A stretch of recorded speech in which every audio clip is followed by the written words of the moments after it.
જો સમયના ચક્રને પાછળ ચલાવવાની કલા આવડત તો કરોડો વર્ષો પહેલાં આ પૃથ્વીલોક ઉપર આવી જાત અને ભગવાન ભોળાનાથ અને મા ભવાનીના લગ્ન બ્રહ્મદેવ અને ભગવાન વિષ્ણુએ આ ત્રિયોગી નારાયણ ક્ષેત્રમાં કઈ રીતે કરાવેલા હતા એના સાક્ષી બનત.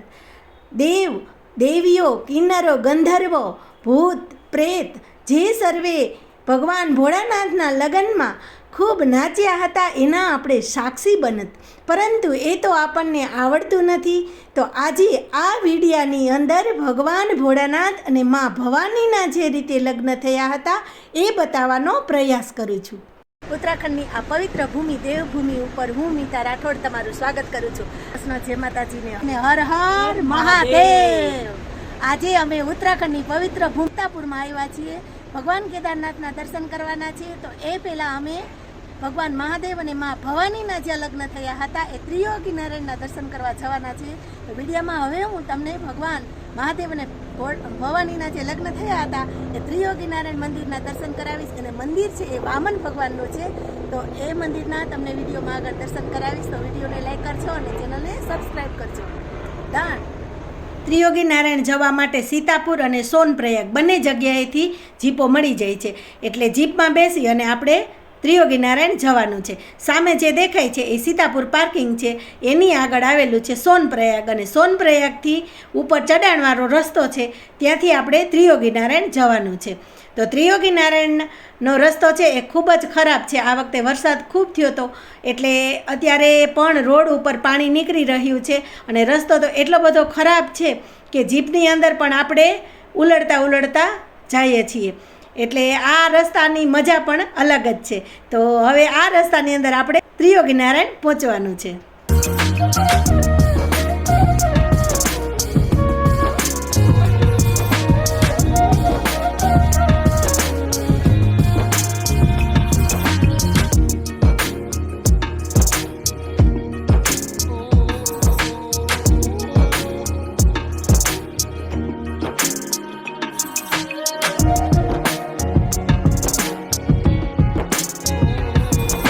ત્રિયોગી નારાયણની અંદર પગ મૂકતાની સાથે ખૂબ જ સરસ અનુભવ થયો અને જાણે આ ગામ કંઈક જાણીતું હોય એવું લાગવા માંડ્યું. કારણ કે અહીંના જે પ્રખ્યાત બ્લોગર છે પ્રિયંકા યોગી એના બ્લોગની અંદર મેં ત્રિયોગી નારાયણ મંદિરને ખૂબ જ જોયેલું અને આ ભૂમિને પણ જોયેલી.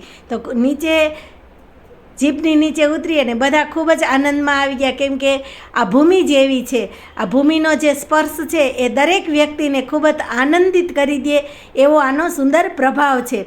અહીંથી જે સામે પહાડો દેખાય છે એ પહાડ છે કેદારનાથ મંદિરની પાછળ આવેલો જે બર્ફીલો પહાડ છે ને આ પહાડને અત્યારે આપણે જોઈ રહ્યા છીએ અને કાલે આ પહાડની નજીક જવાનું છે.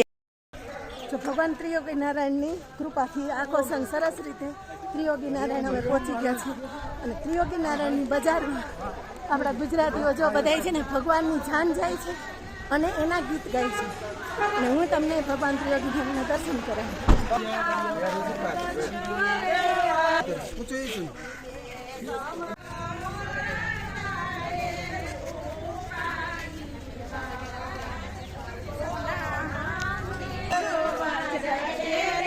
અહીંયા સરસ એવી રીતે જો ભગવાનની પ્રસાદીને એવું મળે છે.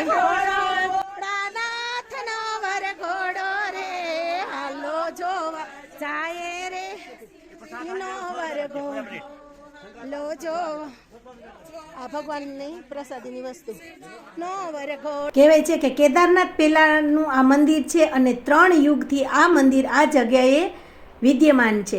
ભગવાન શ્રી હરિ વિષ્ણુનું આ મંદિર છે અને હિમાલયના કુળદેવતા ભગવાન શ્રી હરિ વિષ્ણુ હતા. એટલે પાર્વતીના પિતા હિમવાને મહાદેવ અને મા ભવાનીના લગ્ન આ મંદિરની અંદર કરેલા અને ભગવાન શ્રી હરિ વિષ્ણુએ મા ભવાનીને જવતલ હોમેલા અને બ્રહ્માજી અને નારદજીએ વેદોના મંત્રો ગાયેલા.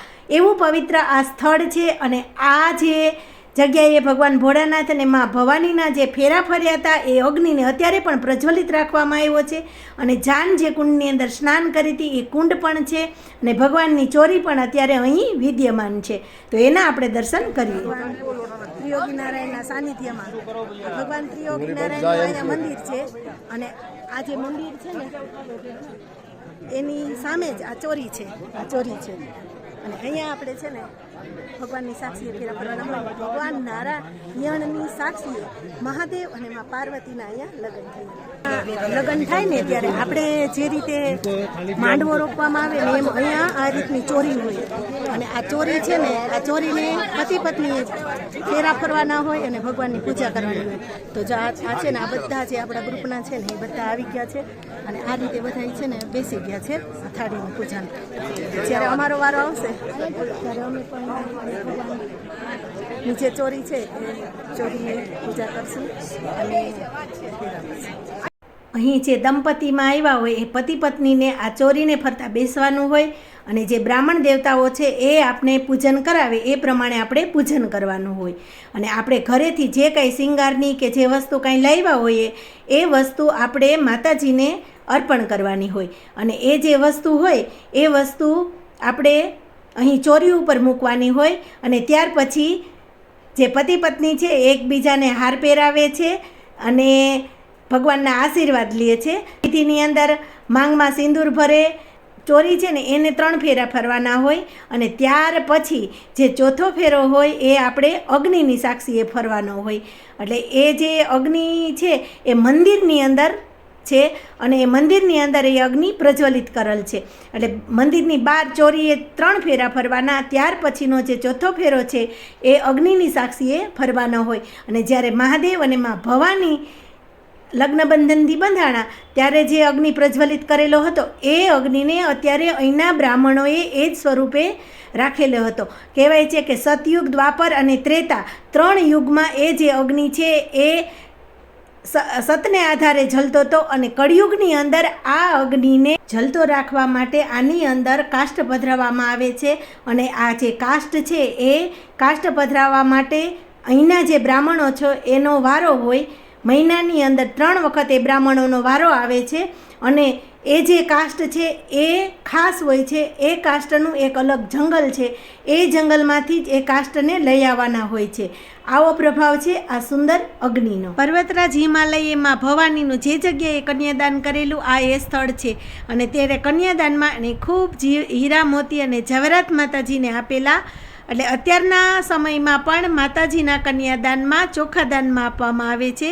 અને સાથે ગૌદાન પણ કરેલું. આ એ ખૂટો છે કે જ્યાં માતાજીને ગૌદાન કરેલું. હવે સમય થયો ગર્ભગૃહની અંદર બિરાજતા ભગવાનના સ્વરૂપને નિરખવાનો. જેવા જ ગર્ભગૃહની અંદર ગયા કે ભગવાન નારાયણ, માતા લક્ષ્મી અને મા સરસ્વતી માતા બિરાજમાન હતા. એમની બાજુમાં ભગવાન સત્યનારાયણ ભગવાનની અષ્ટધાતુની મૂર્તિ એટલી બધી સુંદર, પ્રભાવશાળી અને ખૂબ જ મોટી હતી. મૂર્તિના દર્શન કરવાની સાથે જ જે પ્રાર્થના કરવાની ભાવના હતી એ તે શૂન્ય થઈ ગઈ. અને આંખોની અંદરથી ગંગા જમના વહેતી હોય એમ અશ્રુઓની ધારા વહેવા લાગી. ભગવાનનું સ્વરૂપ જોઈ અને શું પ્રાર્થના કરવી એ કંઈ સમજણ પડતી નહોતી. તો ભગવાનના આ સુંદર સ્વરૂપને અશ્રુભીની આંખોએ નિરખતા અને ભગવાનના ચરણોમાં ભગવાનને અર્પણ કરવા માટે મારે પાસે કશું જ નહોતું. મારી આંખમાં રહેલા જે અશ્રુ છે એ હું ભગવાનના ચરણોમાં સમર્પિત કરી અને ભગવાનને ભાવથી નમન કરી અને ભગવાનને સદાય સાથે રહેવાની પ્રાર્થના કરી અને મંદિરની બહાર હવે અમે આવી ગયા. મંદિરની બહાર 5 કુંડ છે. 5 કુંડમાં એના નામ છે રુદ્રકુંડ, બ્રહ્મકુંડ, વિષ્ણુકુંડ, સરસ્વતી કુંડ અને નારદ કુંડ. તેમાં રુદ્રકુંડ છે એની અંદર સ્નાન કરવામાં આવે છે. બ્રહ્મકુંડની અંદર માર્જન કરવામાં આવે છે. વિષ્ણુકુંડની અંદર આચમન કરવામાં આવે છે. સરસ્વતી કુંડનું જે જળ છે એનાથી પિતૃને તર્પણ કરવામાં આવે છે. મંદિરની અંદર બીજા 2 કુંડ છે. એમાં એક કુંડનું નામ છે અમૃતકુંડ અને બીજાનું નામ છે સૂર્યકુંડ. સૂર્યકુંડનું જે જળ છે એ ભગવાનની પ્રસાદી બનાવવામાં કામ આવે છે, એટલે કે ભોગ બનાવવામાં કામ આવે છે. અને અમૃતકુંડ છે એનાથી ભગવાનને સ્નાન કરવામાં આવે છે. આ રીતે ત્રિયોગી નારાયણના મંદિરની સંપૂર્ણ માહિતી મેં તમને કીધેલી છે. તો તમને પસંદ આવી હોય તો વિડીયોને લાઇક કરજો, શેર કરજો અને ભક્તજનો ચેનલને સબસ્ક્રાઈબ કરવાનું ભૂલતા નહીં. તો ફરી મળશું એક નવા વિડીયો સાથે.